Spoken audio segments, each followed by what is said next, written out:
الله أكبر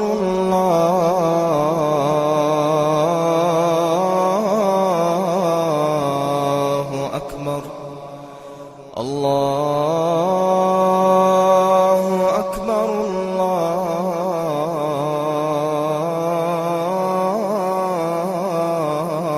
الله أكبر. الحمد لله نحمده ونستعينه ونستغفره ونعوذ بالله من شرور أنفسنا ومن سيئات أعمالنا من يهده الله فلا مضل له ومن يضلل فلا هادي له وأشهد أن لا إله إلا الله وحده لا شريك له وأشهد أن محمدا عبده ورسوله. أما بعد فإن خير الحديث كتاب الله وخير الهدي هدي محمد صلى الله عليه وسلم وشر الأمور محدثاتها وكل محدثة بدعة وكل بدعة ضلالة وكل ضلالة في النار. رب اشرح لي صدري ويسر لي أمري واحلل عقدة من لساني يفقهوا قولي. رب أعوذ بك من همزات الشياطين وأعوذ بك رب أن يحضرون. اعوذ باللہ السمیع العلیم من الشیطان الرجیم. بسم اللہ الرحمن الرحیم. عبس وتولى ان جاءه الأعمى وما يدريك لعله يزكى او يذكر فتنفعه الذكرى اما من استغنى فانت له تصدى وما عليك الا يزكى وَأَمَّا مَنْ جَاءَكَ يَسْعَى وَهُوَ يَخْشَى فَأَنْتَ عَنْهُ تَلَهَّى. قرآن کریم کی یہ سورت عبس ہے، سورت نمبر 80، جس کے بالکل شروع میں اللہ رب العزت نے ارشاد فرمایا ہے عبس وتولى ان جاءه الأعمى. نبی اکرم صلی اللہ علیہ وسلم کے بارے میں یہ آیات ہیں، اور ایک صحابی جو کہ نبی اکرم صلی اللہ علیہ وسلم پر ایمان لا چکا ہے، مسلمان ہو چکا ہے، آنکھوں سے نابینا، مالی حالت پتلی، کسی بہت بڑے قبیلے یا خاندان کا فرد بھی نہیں ہے، ایک عام سا آدمی ہے، لیکن اللہ اور اللہ کے رسول پر ایمان رکھنے والا ہے. نبی اکرم صلی اللہ علیہ وسلم قریش کے بعض سرداروں کو دین سکھلا رہے ہیں، یا یوں کہیں کہ انہیں اسلام کی طرف دعوت دے رہے ہیں.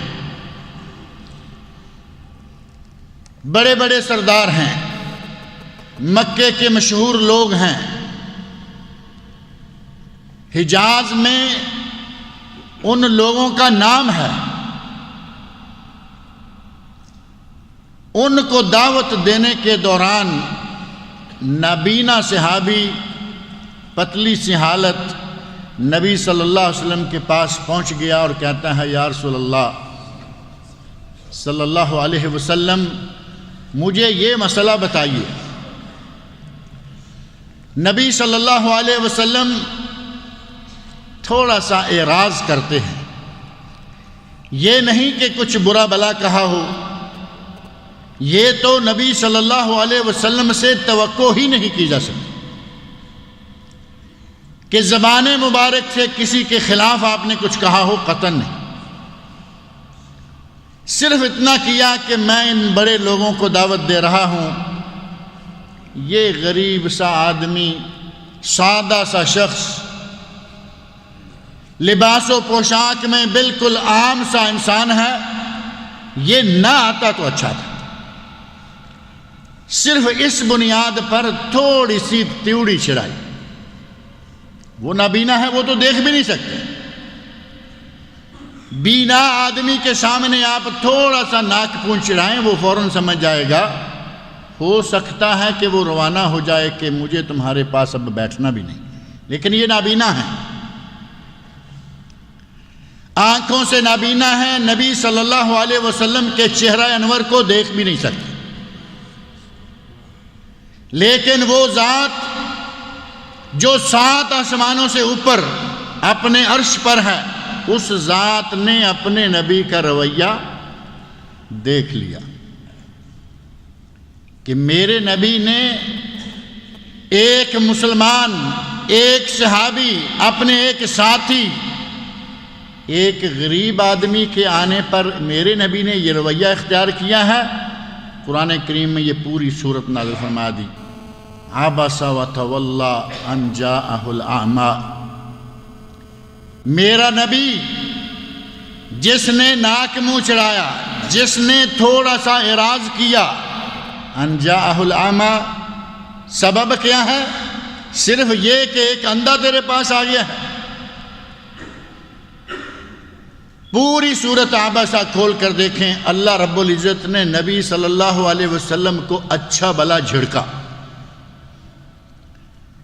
نبی صلی اللہ علیہ وسلم جو امام الانبیاء والرسل ہیں، تمام نبیوں کے امام ہیں، اللہ رب العزت کے انتہائی پیارے ہیں، ذرا سی چوک ہوئی ایک انسان کے بارے میں، ایک مسلمان کے بارے میں، آپ مسلمان کے مقام کا انداز کر کے دیکھیں،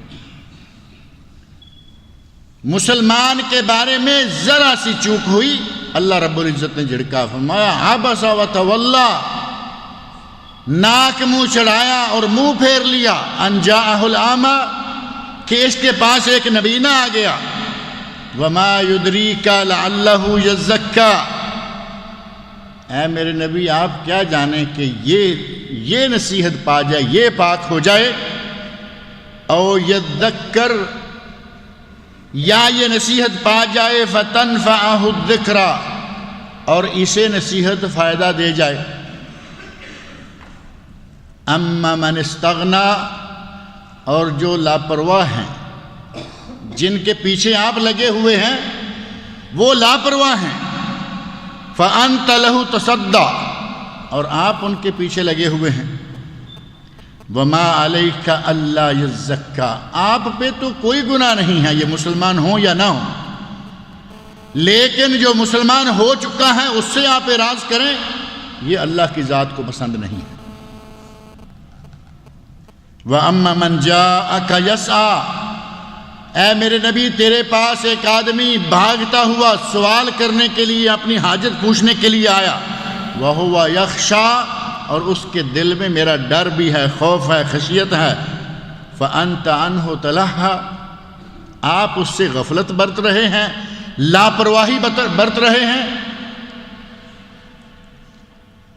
یہ کون آدمی ہے؟ حضرت عبداللہ ابن ام مکتوم رضی اللہ تعالی عنہ، نبی صلی اللہ علیہ وسلم کے مؤذن، نبی صلی اللہ علیہ وسلم کی غیر حاضری میں امام، اور اللہ کے رسول کی ذات پر ایمان لانے والے صحابی، عام سے آنکھوں سے نابینا، غریب، مسکین، فقیر، جو کچھ بھی کہہ لیں، لیکن اللہ کے یہاں کتنی عزت ہے آپ اس واقعہ سے اندازہ کر سکتے ہیں۔ اللہ رب العزت نے اپنے اس بندے کا مقام ساری دنیا میں عام کر دیا کہ میرا بندہ نابینا صحیح، میرا بندہ غریب صحیح، میرا بندہ کچھ بھی صحیح، لیکن میرا بندہ مجھے ماننے والا، میری ذات پر ایمان رکھنے والا اور میرے نبی کا ماننے والا ہے، اس کی کسی بھی طرح کی کوئی توہین نہیں کر سکتا۔ اللہ رب العزت نے ہمیں وہ دین دیا ہے کہ اگر اس دین کو اپنا لیں، ہمارے پاس جیب میں پیسہ ہو یا نہ ہو، ہمارے پاس گاڑی ہو یا نہ ہو، ہمارے پاس بنگلہ ہو یا نہ ہو، ہم دنیا میں معزز و مکرم ہیں۔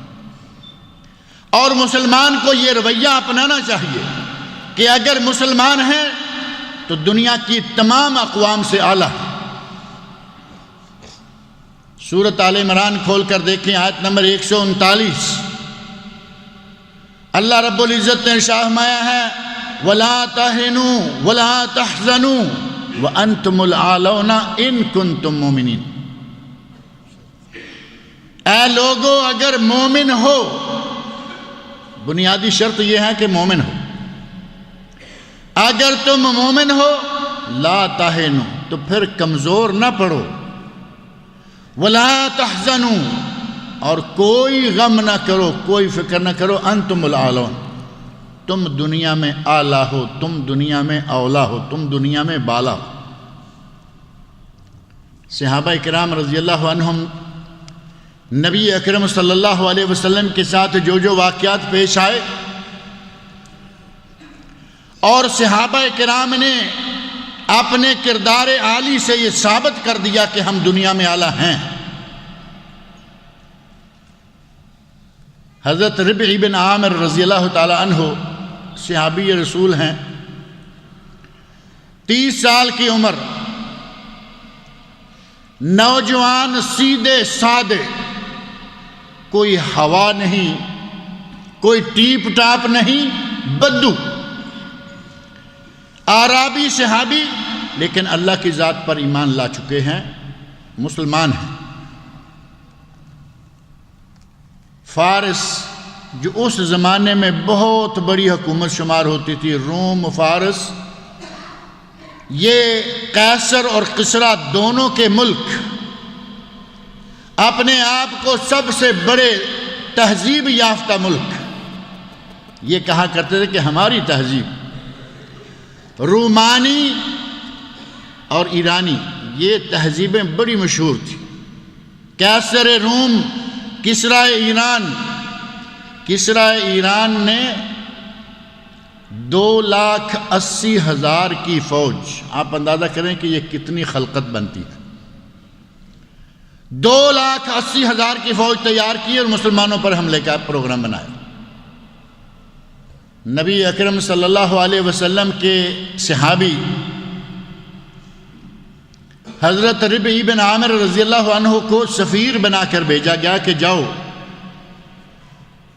کسریٰ کے دربار میں جاؤ اور جا کے اپنا پیغام دو، جو مسلمانوں کا عام اعلان ہے کہ سب سے پہلے جا کے اسلام کا پیغام دیتے ہیں کہ مسلمان ہو جاؤ، اسلم تسلم، مسلمان ہو جاؤ گے جان بچ جائے گی، اگر مسلمان نہیں ہوتے تو جزیہ دینا قبول کر لو، معاف کر دیں گے، اسلام کی تابع داری قبول نہیں کرتے تو پیروی نہیں کرتے تو کم از کم اسلام کے تابع چلنا شروع کر دو۔ اور تیسرا یہ کہ نہ تم مسلمان ہوتے ہو، نہ مسلمانوں کی حکومت کو قبول کرتے ہو، جنگ کے لیے تیار ہو جاؤ۔ ربیع بن عامر رضی اللہ تعالی عنہ پیغام لے کر کسریٰ کے محل کی طرف جا رہے ہیں۔ کسریٰ کا محل سونے چاندی سے جڑا ہوا، ہیرو جوہرات سے بنا ہوا، مال و دولت، چمک دمک، دنیا کی ہر چیز موجود ہے، بڑے قیمتی قالین نیچے بچھے ہوئے ہیں۔ ترکی اور ایرانی قالین آج تک بھی بڑے معروف ہیں، قیمتی قالین نیچے بچھے ہوئے ہیں۔ حضرت ربیع بن عامر رضی اللہ عنہ سادہ سا لباس، سادہ سا آدمی، اور بیچتے وقت حضرت سعد رضی اللہ عنہ نے فرمایا، ربیع کسریٰ کے ایوان میں جاؤ، جاتے ہوئے جس حالت میں ہو اسی حالت میں اٹھ کے چلے جاؤ، کوئی ٹیپ ٹاپ، کوئی صفائی ستھرائی، کچھ نہیں، جیسے تم رہتے ہو اسی طرح چلے جاؤ۔ وہی 2 چادریں لپیٹی ہوئی ہیں سادی سی، ہاتھ میں تیر ہے اور تیر میں نیچے انی لگی ہوئی ہے لوہے کی۔ کسریٰ کے ایوان میں داخل ہوئے، دور دور تک قالین ہی قالین ہے، اپنی تیر کی انی جو لوہے والی ہے وہ نیچے زمین کی طرف،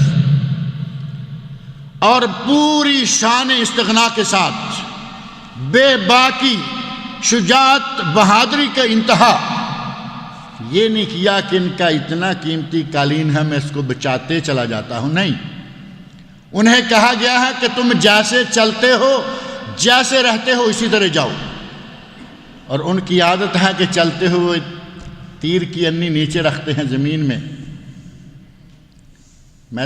داخل ہوئے، ایوان میں داخل ہوئے، اسی طرح ان کے قالین کو پھاڑتے ہوئے چلے جا رہے ہیں۔ جا کے پیغام دیا، کسریٰ ناراض ہوا، کہا کہ یہ کیا بدو قسم کا آدمی ہمارا سارا قالین خراب کرتے ہوئے آ رہا ہے، تمہیں کسی بادشاہ کے محل میں، کسی بادشاہ کے دفتر میں جانے کی بھی تمیز نہیں۔ ربعی رضی اللہ عنہ کہتے ہیں کہ ہمیں ساری تمیزیں اللہ نے، اللہ کے رسول نے سکھلا دی ہیں، ہم ساری تمیزیں جانتے ہیں، یہ چیزیں ہم کچھ نہیں مانتے۔ اللہ رب العزت نے یہ عظمت حضرت ربعی، ایک آدمی 30 سال کا نوجوان، سادہ اور سیدھا، یہ عظمت، یہ مقام، یہ جرت کہاں سے آئی؟ یہ اسلام کی عنایت تھی۔ اسلام کی برکت سے ان کے سامنے کوئی بادشاہ نہیں تھا، کوئی حکومت نہیں تھی۔ جو لا الہ الا اللہ محمد رسول اللہ پڑھے وہ ان کے نزدیک معزز و مکرم، ورنہ ان کے نزدیک کوئی عزت نہیں۔ اور واقعی عزت ہے تو اللہ کی، اللہ کے رسول کی اور مومنوں کی۔ سورۃ المنافقون آیت نمبر 9، وَلِلَّهِ الْعِزَّةُ وَلِرَسُولِهِ وَلِلْمُؤْمِنِينَ۔ عزت ہے تو اللہ کے لیے، عزت ہے تو اس کے رسول کے لیے، عزت ہے تو مومنوں کے لیے۔ ان کافروں کے لیے عزت کیا ہے؟ حضرت عمر فاروق رضی اللہ عنہ، عزت اللہ نے دے رکھی ہے۔ نبی اکرم صلی اللہ علیہ وسلم فرماتے ہیں کہ پہلے انبیاء کی امتوں میں محدثون رہے ہیں جن کے ساتھ اللہ کا ایک خاص واسطہ، ایک تعلق ہو جاتا تھا۔ نبی کے بعد کوئی ایک آدمی امت میں ہوتا تھا جس کے ساتھ اللہ کا خاص واسطہ ہو جاتا تھا۔ محدث، جس کے ساتھ بات کی جاتی ہے، جس کے دل میں اللہ رب العزت کی طرف سے باتیں القاء کی جاتی ہیں۔ فرمایا کہ اگر میری امت میں کوئی محدث ہے تو وہ عمر فاروق، اور فرمایا لو کان بعدی نبی لکان عمر، اگر کوئی نبی ہونا ہوتا تو میرے بعد عمر فاروق نبی ہوتا۔ اسلام لائے، ان کے اسلام لانے کا واقعہ معروف ہے۔ اسلام لا چکے، امیر المومنین بھی بن چکے، امیر المومنین بھی بن چکے۔ اللہ نے جنہیں عزت دے رکھی ہے، مسلمان خاتون ہے، 2 4 6 لوگ ساتھ ہیں عمر فاروق امیر المومنین کے، ان کے ساتھ چلتے جا رہے ہیں۔ خاتون نے آواز ماری، عمر، انتہائی بے باکی سے، انتہائی لاپرواہی سے، عمر امیر المومنین ہے، اگر کوئی نبی ہوتا تو نبی ہوتے، محدث ہیں اس امت کے۔ یہ ذہن میں رکھیں، محدث نہیں، محدث، امت کے محدث میں خاتون کہتے ہیں عمر۔ حضرت عمر فاروق رضی اللہ عنہ انہی قدموں پہ رک جاتے ہیں، ہاں اماں۔ اماں نے باتوں میں لگایا، کہا عمر تم وہی ہو، پہلے تمہیں عمیر کہتے تھے۔ عربوں میں رواج ہے نام کو تھوڑا سا چھوٹا کر کے بلانے کا۔ عبدالعزیز کو عزوز، عبداللہ کو عبودی، محمد کو حمودی، یہاں یہ معروف ہے۔ کہتی ہیں تم وہی ہو، تمہیں ہم عمیر کہا کرتے تھے، یعنی چھوٹا سا عمر۔ پھر کچھ وقت گزرا تم عمر ہو گئے، کچھ وقت گزرا تم ابو حفص ہو گئے، آج وہ وقت ہے کہ تم امیر المومنین ہو، لیکن میری بات سن کے جاؤ۔ کہتے ہیں اماں میں سن رہا ہوں۔ یہ خاتون عام سی مسلمان خاتون،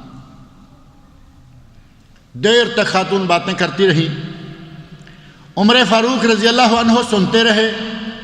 2 4 6 صحابی جو ساتھ تھے وہ سائیڈ میں کھڑے ہیں، وہ اپنی جگہ پہ تلملا رہے ہیں۔ کیا ہو گیا امیر المومنین خاتون کے ساتھ اتنا لمبا گفتگو میں مصروف؟ جب وہاں سے خاتون فارغ ہوئی،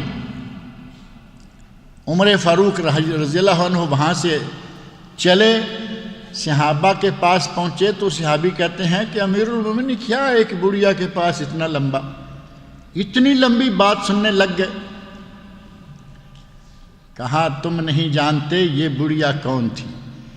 یہ بڑھیا وہ ہے جس کی بات کو 7 آسمانوں کے اوپر رب نے بھی سن لیا تھا، جبکہ یہ نبی صلی اللہ علیہ وسلم کے ساتھ آ کے باتیں کر رہی تھی۔ ام المومنین حضرت عائشہ صدیقہ رضی اللہ عنہ فرماتی ہیں کہ میرے گھر میں میرے شوہر کے ساتھ باتیں کر رہی ہیں، میں نے نہیں سنی، اور رب کائنات نے عرش بری پر 7 آسمانوں کے اوپر اس کی باتیں سنی۔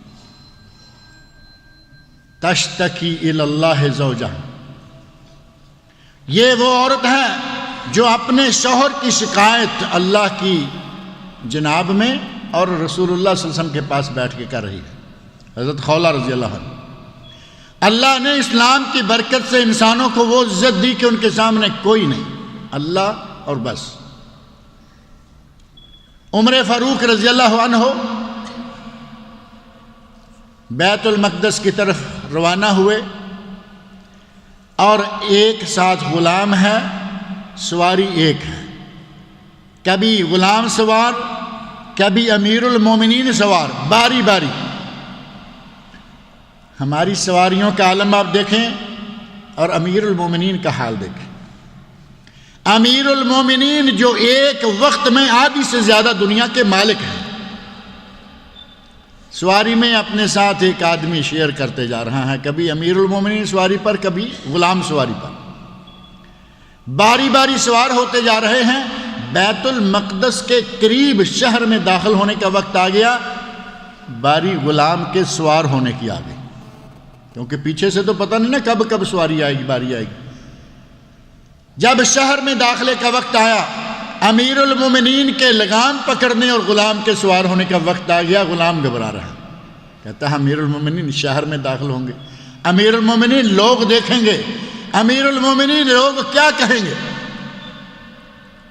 امیر المومنین لگام پکڑے سواری کو ہانکے چلے آ رہے ہیں، غلام سوار ہے۔ تصور کر سکتا ہے کوئی انسان؟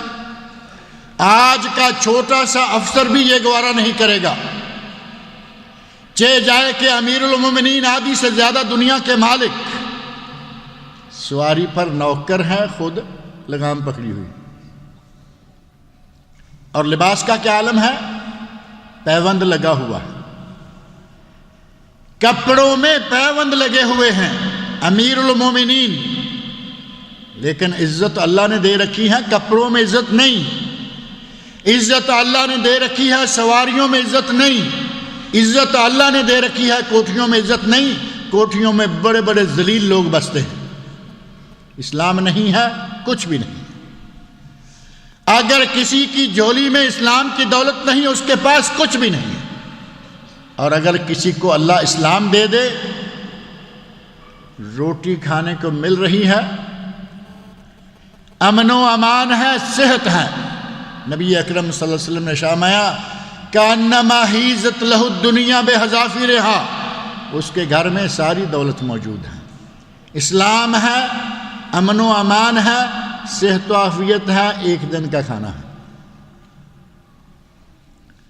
غلام کہتا ہے امیر المومنین اب آپ سوار ہو جائیے، میں اپنی باری چھوڑ دوں۔ فرمایا نہیں، تیری باری ہے، تو ہی سوار رہے گا، اور اسی طرح ہم اندر داخل ہوں گے۔ کپڑوں کو پیوند لگے ہوئے ہیں، چیتھڑے الگ نظر آ رہے ہیں، غلام سواری پر سوار ہیں، امیر المومنین نے لگام پکڑی ہوئی ہے، اندر داخل ہوئے، دروازے شہر کے دروازے کے قریب آ کر جو بڑے بڑے پادری تھے انہوں نے چابیاں، بیت المقدس کی چابیاں ہاتھ میں پکڑی ہوئی ہیں، لا کے کہا امیر المومنین یہ چابی آپ کے لیے، ہم دستبردار ہوتے ہیں بیت المقدس سے۔ کیوں؟ کہا ہماری کتابوں میں ایسے ہی لکھا ہوا تھا کہ وہ آدمی بیت المقدس کو فتح کر لے گا، چاہے کوئی مقابلہ کرے یا نہ کرے، وہ ہر حالت میں بیت المقدس چھین لے گا، اور وہ ساری نشانیاں آپ پر فٹ ہوتی ہیں۔ چیتھڑوں والے پیوند لگے کپڑے پہنے ہوگا، غلام سوار ہوگا، اور آقا لگام پکڑے ہوئے ہوگا۔ یہ مسلمان جن کو اللہ نے اسلام کی بدولت عزت دی، اللہ رب العزت نے اسلام کی بدولت ان کو معزز و مکرم کیا۔ حضرت جلیبیب رضی اللہ تعالی عنہ عام سے صحابی ہیں، فقیر، محتاج، مسکین۔ نبی اکرم صلی اللہ علیہ وسلم نے پوچھا جلیبیب شادی کی ہے؟ کہتے ہیں کہ یا رسول اللہ اپنے لیے کھانے کا ملتا ہے کبھی نہیں ملتا، ہمیں کون بھی بیٹی دے گا؟ ہمارے یہاں تو بہت ہی مشہور ہے نا کہ پہلے گھر دیکھو، اس کے گھر والے دیکھو، یہ دیکھو وہ دیکھو۔ مسلمان صحیح معنوں میں ہے یا نہیں؟ زانی، شرابی، پرلے درجے کا چھٹا ہوا بدماش ہو لیکن مالدار ہو، بیٹی دے دو۔ اسلام میں یہ معیار نہیں ہے۔ اسلام میں معیار کیا ہے؟ تنکح المرأۃ لاربع، 4 چیزیں دیکھ کر شادی کی جاتی ہے، لمالہا ولجمالہا ولحسبہا ولدینہا۔ 4 چیزیں گنی اور ترجیح کس کو دی؟ فرمایا فاظفر بذات الدین تربت یداک، تیرا بھلا ہو دیندار عورت حاصل کرنے میں کامیاب ہو جاؤ۔ نہ ہم دیندار عورت حاصل کرنے کی کوشش کرتے ہیں، نہ بیٹی کا باپ دیندار شوہر تلاش کرتا ہے، انہیں بھی مال چاہیے، انہیں بھی مال چاہیے۔ لیکن یہاں نہ مال ہے نہ دولت ہے، سیدھا سا انسان ہے اور بھوکے فاقے، مل گئی کھا لی، الحمدللہ وقت پاس ہو رہا ہے۔ پوچھا جلیبی شادی کی؟ کہا نہیں۔ یا رسول اللہ ہمیں کون دے گا؟ کہا فلاں گھر میں جاؤ۔ مدینہ میں انصار کا، مقامی لوگوں کا کھاتے پیتے گھرانے کے گھر کی طرف اشارہ کیا، اس گھر میں جاؤ اور انہیں جا کر کہو کہ مجھے نبی صلی اللہ علیہ وسلم نے بھیجا ہے، آپ نے تمہیں سلام بھیجا ہے اور کہا ہے کہ مجھے اپنی فلاں بیٹی بیاہ دو۔ سیدھا سا پیغام ٹھک سے جا کے دروازے پہ مار دیا، کہا کہ میں وہاں سے آیا ہوں، سلام قبول کرو نبی پاک کا اور بیٹی میرے ساتھ بیاہ ہو۔ گھر والے تو ایک دم اچنبے میں، یہ کیا ہوا؟ ایک فقیر انسان، رنگ ڈنگ وضع قطع یہ وہ کچھ بھی نہیں ہے، اور ہم یہاں کے مدینہ منورہ کے معزز خاندان کے فرد، اور یہ انہیں بھیج دیا۔ باہر دروازے سے شوہر اندر بھاگا ہوا گیا، جا کے اپنی بیوی کو کہتے ہیں سنتی ہو جلیبیب تمہاری بیٹی کے لیے پیغام لے کے آ گیا۔ اور جلیبیب جس وقت پیغام دے رہے تھے، گھر والوں کی بیٹی پیغام سن رہی تھی، جس کے ساتھ شادی کا مطالبہ ہے وہ پیغام سن رہی ہے۔ میاں بیوی آپس میں کہہ رہے ہیں کہ بولو، یہ وقت بھی آنا تھا، جلیبیب ہمارے لیے رشتہ لے کے آ گیا۔ وقتی طور پر انہیں بات پسند نہیں آئی۔ اندر سے بیٹی نے کہا ابا جان، امی جان، جلیبیب کو نہ دیکھو، جلیبیب کو مت دیکھو، اسے دیکھو جس نے جلیبیب کو بھیجا ہے، اور شادی مجھے کرنی ہے، مجھے منظور ہے۔ جلیبیب کو اللہ نے عزت دی اسلام کی بدولت۔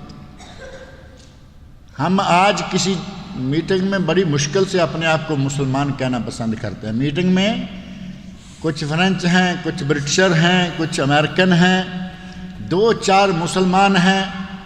اب کوشش ہوتی ہے کہ کوئی نہ ہی پوچھے تو اچھا ہے کہ میں مسلمان ہوں یا نہیں۔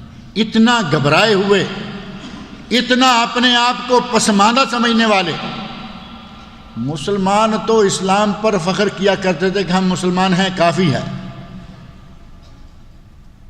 مسلمان ہیں ہمارے لیے اتنا ہی کافی ہے۔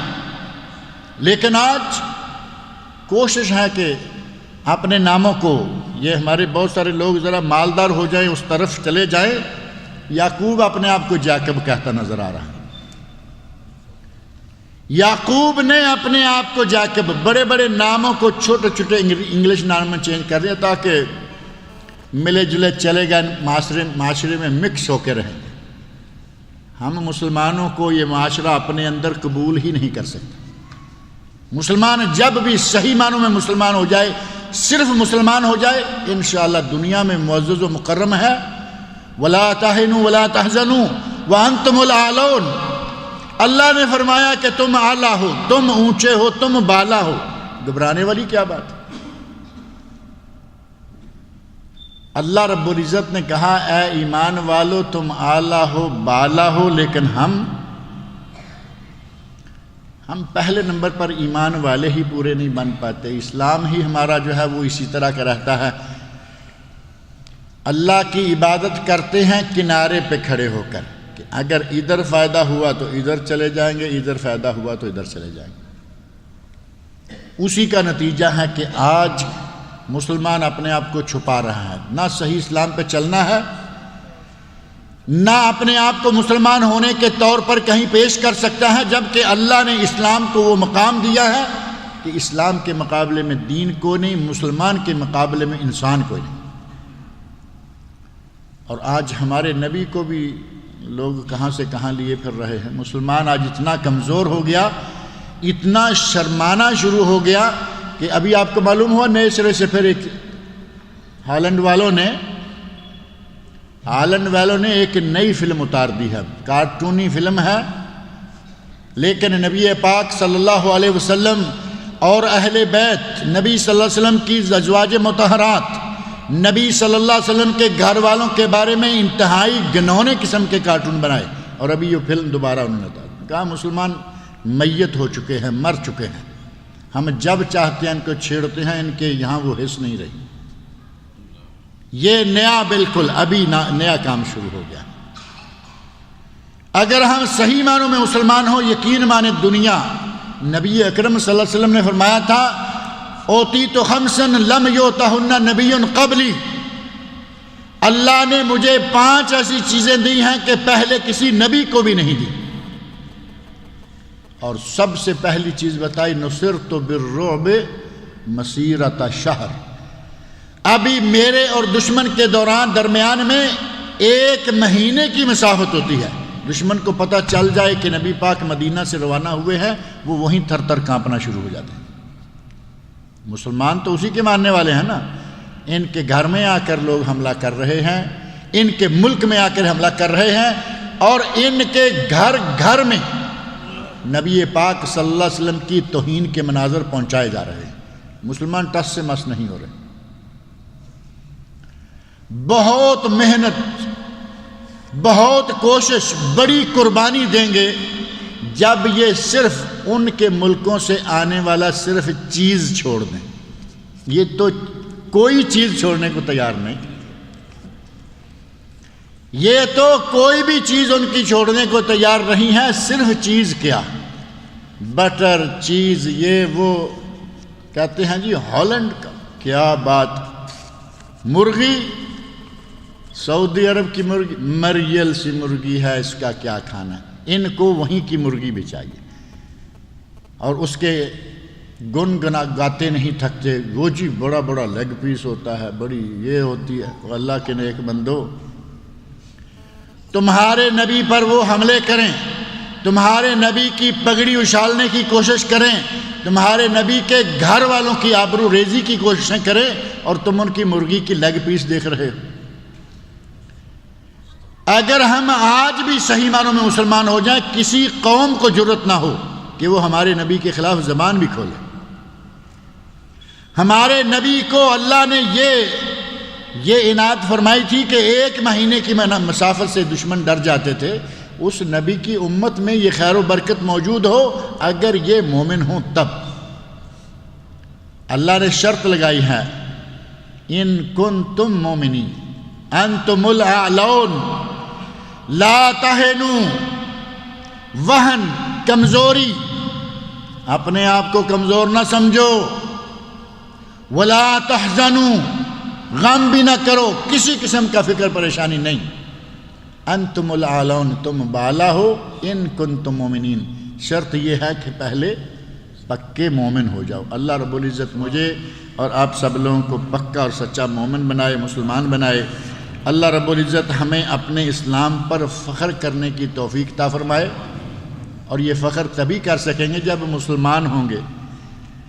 جب اپنے آپ کو مسلمان کہلانے سے شرمائیں گے تو وہ مسلمان کیا ہوگا؟ پکا مسلمان تب ہوگا جب محمد مصطفیٰ صلی اللہ علیہ وسلم کے مسلمان کی طرح کا مسلمان ہوگا، جسے آپ مانیں کہ یہ واقعی میری شکل، میرا طور طریقہ، میرا انداز، میرا لباس سارا مسلمانوں والا ہے، تب جا کے انشاءاللہ دنیا میں مسلمانوں کا مقام دوبارہ پلٹ آئے گا۔ اللہ امت اسلامیہ کو اس کی عظمت رفتہ دوبارہ واپس عطا فرمائے۔ اللہ رب العزت مسلمانوں کو وہی عظمت رفتہ دے جو عہد صحابہ میں، عہد تابعین میں ان کے یہاں رہی ہے۔ اللہ رب العزت مسلمانوں کو جہاں جہاں پریشان ہیں اللہ ان کی پریشانیوں کو دور کرے، سوریا میں ہوں یا دنیا کے کسی بھی ملک میں ہوں، اللہ تعالیٰ مسلمانوں کی مدد فرمائے اور ان کی پریشانیوں کو دور فرمائے۔ اللہ تعالیٰ مجھے اور آپ سب لوگوں کو نیک عمل کی توفیق سے نوازے۔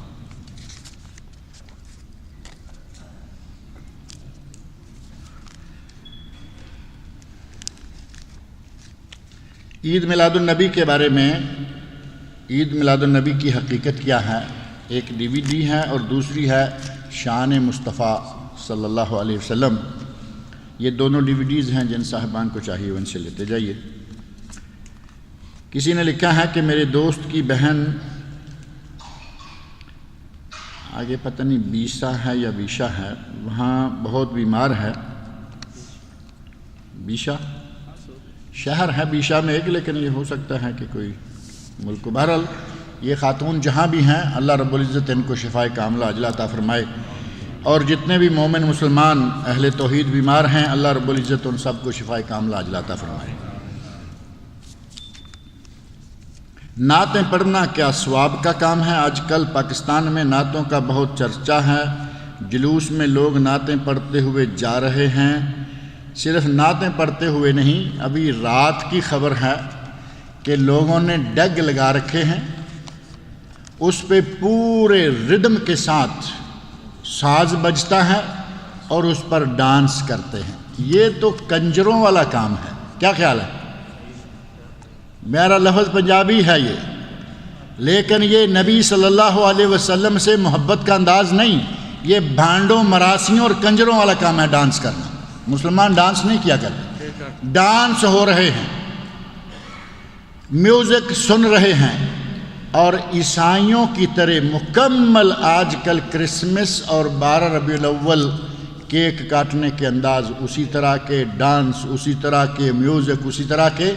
میرے بھائی نعت رسول مقبول صلی اللہ علیہ وسلم پڑھنا سننا کوئی حرج نہیں، لیکن پہلے نمبر پر نعت ہو جس میں نبی کو اللہ سے بڑا نہ کر دیا گیا ہو۔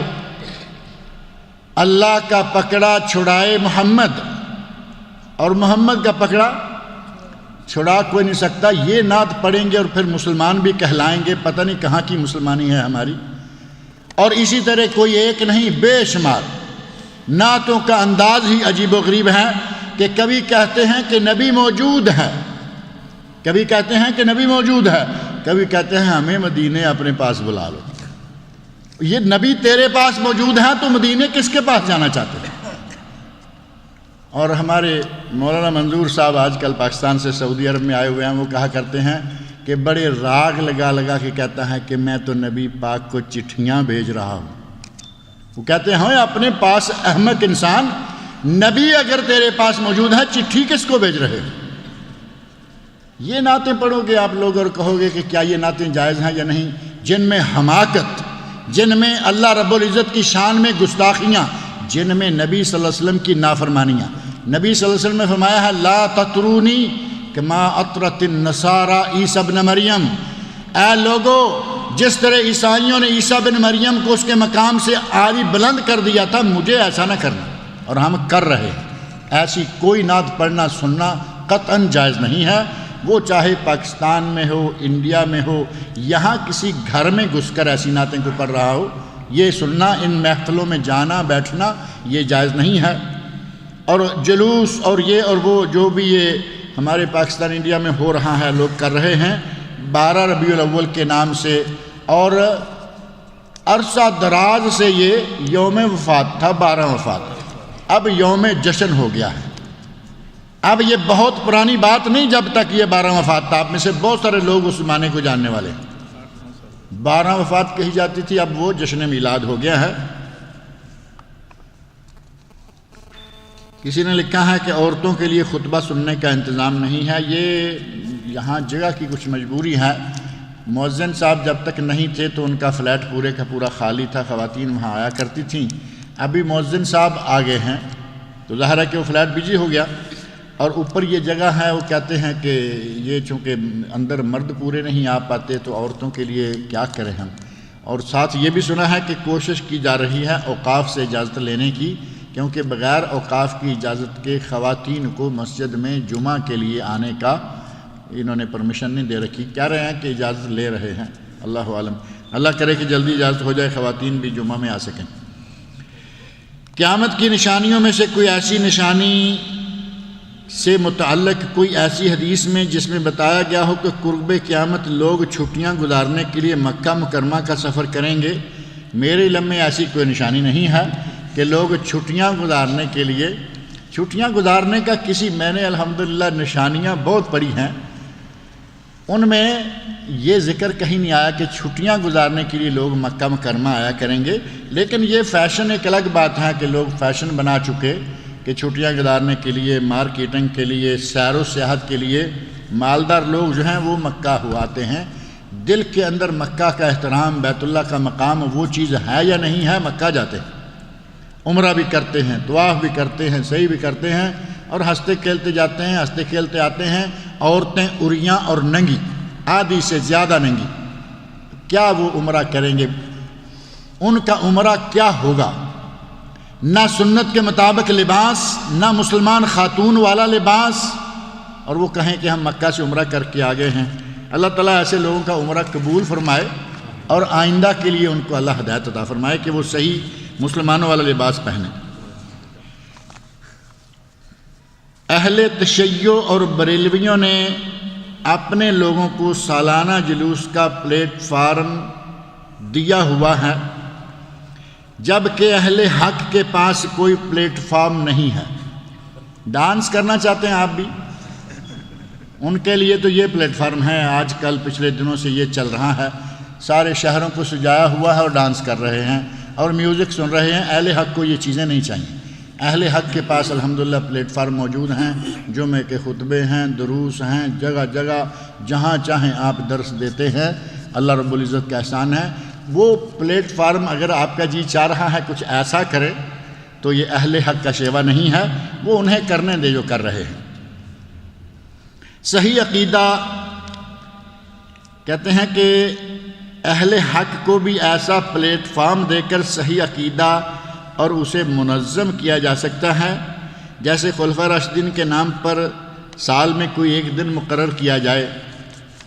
عیسائیوں نے کیا ہوا تھا اور اس پارٹی نے بھی کر لیا ہے. پہلے عیسائیوں کا تھا, اب 12 ربیع الاول کو عیسائیوں کی دیکھا دیکھی وہی کیک کاٹنا, وہی انداز. ابھی میرا خیال ہے بابا نویس کیا نام ہے اس کا, وہ رہ گیا ہے, وہ بابا بھی ان کا آ گیا ہے. تو یہ ہمیں نہیں چاہیے. اہل حق کے لیے الحمدللہ بہت وقت ہے, بہت چیزیں ہیں. ہر جمعے, ہر 8 دن کے بعد یہ موقع آتا ہے اور ان کی ہدایت کے لیے, رہنمائی کے لیے درس ہوتے ہیں, خطبے ہوتے ہیں, سارا کچھ ہوتا ہے. یہ کر کے آپ کیا کریں گے کہ سال میں ایک دن کسی خلیفے کا, نبی کا چھوڑ کر خلیفے کا منائیں گے؟ یہ تو پھر اس سے بھی گھٹیا قسم کی حرکت ہوگی. نبی تو کم از کم امت کا نبی ہے, آپ اس کو چھوڑ دیں گے اور امیر المومنین عمر فاروق کا, صدیق اکبر کا رضی اللہ عنہما کسی کا بھی دن منائیں گے؟ اسلام میں یہ جائز ہی نہیں ہے. کسی کی وفات, کسی کی پیدائش, کوئی دن منانا قطعاً جائز نہیں. اسی طرح ان کے نعرے, نعرہ رسالت یا رسول اللہ, نعرہ حیدری یا علی کے بدلے میں اہل حق بھی کوئی ایسا, یعنی آپ تو ہر چیز میں برابر اترنے جا رہے ہیں. بھائی سنبھل جائیے. ہمیں اس طرح کی ہر چیز جو ہے وہ چاہیے. نعرہ تکبیر تو ہے نا مسلمانوں کے پاس, اہل حق کا نعرہ اللہ اکبر, جب چاہیں کہیں نعرہ تکبیر اللہ اکبر, ہمارے پاس نعرہ ہے. لیکن اگر آپ وہ چاہتے ہیں کوئی اس طرح کا کوئی رنگین سا نعرہ ہو, ان رنگین نعروں کو چھوڑے. یہی نعرہ جو ہمیں اسلام نے دے رکھا ہے وہی کافی ہے. تکافل ایک اسکیم ہے جس میں ہر سال کچھ رقم جمع کرانی ہوتی ہے, جیسے 1 لاکھ ہر سال جمع کرانا ہے 10 سال کے لیے. اس دوران اگر کوئی حادثہ ہو جائے یا موت ہو جائے تو کمپنی اس شخص کو 15 لاکھ روپے دے گی یا اس رقم کے برابر اس کا علاج کرائے گی 10 سال تک. اگر یہ شخص زندہ رہتا ہے تو کمپنی اس کو اس کی ساری رقم اور اس وقت کے مطابق جتنا نفع بنتا ہے وہ بھی ادا کر دے گی, اسلامی اصولوں کے مطابق. آپ بتائیں کہ یہ اسکیم اسلام کے مطابق ہے یا نہیں، جبکہ پاکستان کے ایک بہت بڑے عالم دین نے اسے جائز قرار دیا ہے۔ ایک عالم دین کہیں تو ایسے کام تو ظاہر ہے کہ یہ جو کام ہم بات کر رہے ہیں یہ بڑے بڑے علماء دین کر رہے ہیں۔ کیا سمجھتے ہیں جس کو شیخ الاسلام کہا جائے وہ چھوٹا سا مولوی ہوتا ہے؟ شیخ الاسلام۔ اور یہ جتنی باتیں ابھی ہم نے کی ہیں نا، ڈانس کرنے، بھنگڑے ڈالنے، میوزک کے ساتھ نعتیں سننا، یہ شیخ الاسلام کی نگرانی میں ہو رہا ہے۔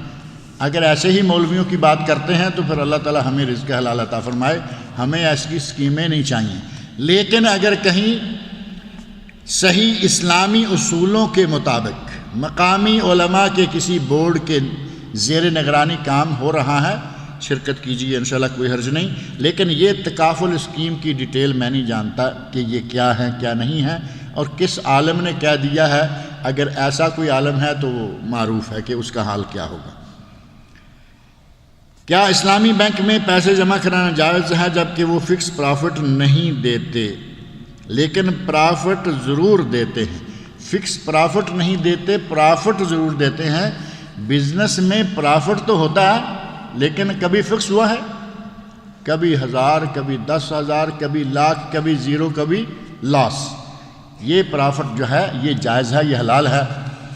جیسے ہی آپ اپنی دولت کا پرافٹ فکس کر دیں گے کہ یہ لو جی اپنے بزنس میں میرے 1 لاکھ ریال ڈال لو، مجھے ماہانہ 5,000 دے دیا کرو، خالص سری سود اور حرام ہے۔ لیکن اگر اس کہیں کہ تمہارا بزنس 1 لاکھ کا ہے، 1 لاکھ میرا بھی ڈالو، تم محنت کرو، 1 لاکھ بھی تمہارا ہے، تیسرا حصہ، چوتھا حصہ مجھے دے دو، لیکن پرافٹ کی پرسنٹیج سے، وہ بھی 2,000 3,000 کر کے نہیں۔ اگر اس کو بچتا ہے سال میں مثال کے طور پر 50 لاکھ بچتے ہیں، چوتھا حصہ آپ کا طے ہوا ہے تو کتنا ہوگا؟ 12,500۔ 12,500، اللہ کرے کہ آپ کو 12.5 لاکھ ایک سال میں آئے۔ لیکن اسلامی طریقہ کے مطابق مضاربت جائز ہے اور سود حرام ہے۔ فکس سود ہوتا ہے وہ فکس ڈپازٹ میں ہو، بڑا مشہور ہے، ایک مرتبہ 10,000 جمع کرا دو، 5 لاکھ بیٹی کی شادی کے لیے بیٹی کے نام سے جمع کرا دیتے ہیں، بیٹی چاہے اگلے سال مر جائے، ایسے لگتا ہے جیسے کہ اس کی شادی کی گارنٹی لے کے آئے ہیں کہ شادی تک یہ بھی زندہ رہے گی، ہم بھی زندہ رہیں گے۔ اللہ والو، یہ ساری اسکیمیں جو ہیں یہ یہودیوں نے چالو کی، مسلمانوں میں داخل کی، مسلمان ان کو نافذ کر رہے ہیں، آپ کو اپنے جال میں پھانس رہے ہیں۔ ان سے بچیں۔ یہ فکس جتنے بھی ہیں سسٹم یہ سارے ناجائز ہیں۔ سیونگ اکاؤنٹ ناجائز ہیں، جن میں بھی سود شامل ہوتا ہے وہ ناجائز ہیں۔ اور اسلامی بینک والے جو ہیں وہ سود شامل نہیں کرتے، اور اگر ان کی وہ اسپیشل برانچ، ہر برانچ میں وہ پرافٹ بھی نہیں دیتے۔ یہ جگہ جگہ برانچیں ہیں، کہیں بھی پیسے جمع کراتے رہو، نہ آپ کو دیں گے نہ آپ سے لیں گے، بلکہ کبھی کبھی لیں گے، کسی نہ کسی چیز کا پیسہ لیں گے آپ سے، دیں گے کچھ نہیں۔ لیکن ان کی ایک برانچ ہے جس میں استثمار ہے، جس میں انویسٹمنٹ ہے، اس میں کچھ شرطیں ہیں، ان شرطوں کے مطابق ان کو دیں گے تو پھر آپ کو پرسنٹیج کچھ دیں گے، کبھی کم کبھی زیادہ، جتنا آپ کے حصے میں آئے گا اتنا وہ آپ کو دیں گے۔ یہ اسلامی بینک ہے، علماء کا بہت بڑا بورڈ اس کے پیچھے کام کر رہا ہے، یہ کسی ایک مولوی کے سر پر نہیں چل رہا۔ اسلامی بینک میں 1 سال کے لیے 2 سال کے لیے سرٹیفکیٹ بنواتے ہیں تو اس میں پرافٹ کی شرح نارمل سے زیادہ ہوتی ہے مگر فکس نہیں ہوتی۔ پھر وہی بات آ گئی نا کہ نارمل شرح سے زیادہ ہے لیکن فکس نہیں، تو یہ اسلام کی برکات ہیں، تجارت کی برکات ہیں۔ آپ کو فکس نہیں ملتا لیکن عام جو بینکوں میں سود دیا جاتا ہے اس سے زیادہ ملتا ہے، تو آپ کیوں نہیں اسلامی بینکوں کی طرف جاتے؟ بھاگتے ہوئے برٹش بینک، امریکن بینک، صاب، سامبا، ادھر بھاگتے چلے جائیں گے جی، ان کی وہ فیسلٹیز بہت ہیں۔ اللہ والو، فیسلٹیز کو چھوڑو، حلال کھانا سیکھو۔ اسلامک بینکس جہاں جتنے بھی ہیں ان کے ساتھ، یہاں پاکستان میں، انڈیا میں جہاں جہاں کوئی اسلامی بینک ہے ان کے ساتھ رابطہ کریں، حلال کھائیں، اسی میں برکت ہے۔ مسلمان کی یہی شان ہے۔ اللہ رب العزت مجھے اور آپ سب لوگوں کو نیک عمل کی توفیق سے